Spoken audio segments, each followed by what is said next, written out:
Alright YouTube, hello, thank you for watching another edition of Bathtub Chemistry.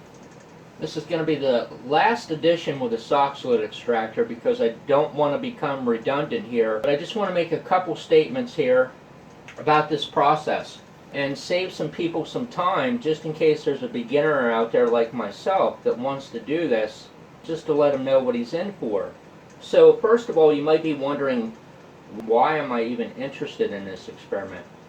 Well, very simply put, it's because this experiment here gives you experience in distillation, it gives you experience in crystallization, which is pretty huge. I mean, that's kind of like a dark art right there. It gives you experience in several different basic chemistry-related processes, and it's pretty simple to do. The crystallization perhaps may not be. But the whole process is simple to do, that basically a monkey could do this. But it's the other aspects of this that are learning experiences. So that's why I have an interest in this black pepper. It's not because I want to become a connoisseur of pepper by any means. But here's the point I want to make. If anybody wants to go out and spend $150 for a sock slit extractor to extract some pepper, I would say you're grossly wasting your time. This thing is the absolute most inefficient process method for extracting this piperine. The comment I received was, and I guess perhaps they knew that I was an electrical engineer trying to learn chemistry here, they said you can't look at it in terms of electrical efficiency. Well, you absolutely can look at this in terms of efficiency. It involves work, and that's the same basic principle. So when you factor in the amount of time that you have into this, and then compile that with the electric usage, the water usage, the electric usage to get the water usage, and you factor that whole big ball of wax into it, this is completely inefficient, because what is going into it is far greater than what is coming out of it. It all takes work. It all takes energy in some form, whether it's water, electricity, or physical, to complete this process. And then when you factor in what you received out of it and you look at the two, you see. So I know nothing about this channel. I believe it's called the Department of Chemistry, I believe. But the guy who did this video, extracting 75 grams, I think it was, of white pepper, he had the best idea in the world. Don't even mess with this sock slit extractor.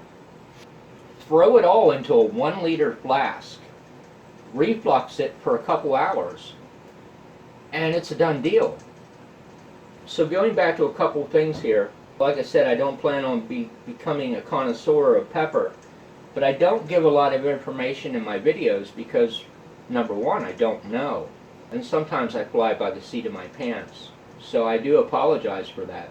However, white pepper is actually not as strong as black pepper. White pepper comes from the seed of the pepper plant, which is actually a berry, and the only difference between white and black seems to boil down to two things. White pepper is picked somewhat close to the ripe period of the berry, and the black pepper is picked when it's basically green. Picked when it's green. You know, how does that relate to my experiment? Doesn't really relate at all. It's just, you know, it's just information, and that's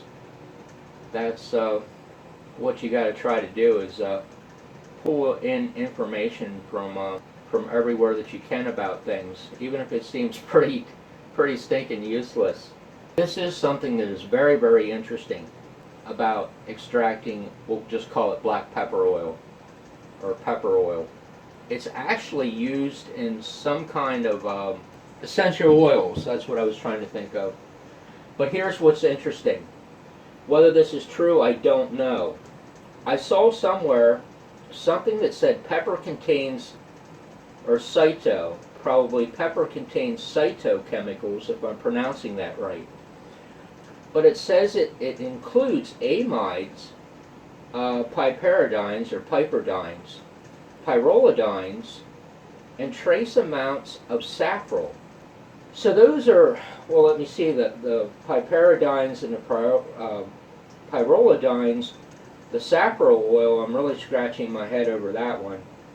Kind of the weird thing about this is these phytochemicals are basically the plant's defense against attacks from other things that would normally cause destruction of the plant. Shit like viruses and mold and things like that. So apparently it uses these nitrogen-containing compounds to self-preserve.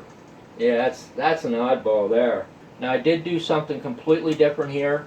I used ethanol this time. I had information that said ethanol is better for leaf extractions. Well, a peppercorn berry is technically not a leaf, but it comes from a plant, and a plant's close enough to a leaf for me. I'm trying this today in ethanol, 95%. So I'll see if I get any different results from the IPA. So hey, last sock slit video.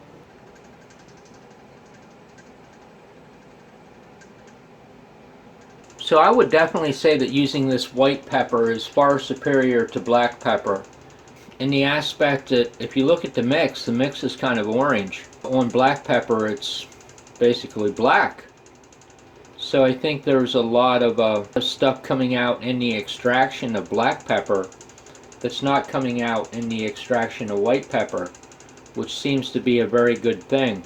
White pepper is supposed to be the seed, and that does make sense. This is basically what you get after 4 extractions. Something about the consistency of some ground up oatmeal. That'll stick to your ribs. Appreciate you watching very, very much. You all take care and have a great day.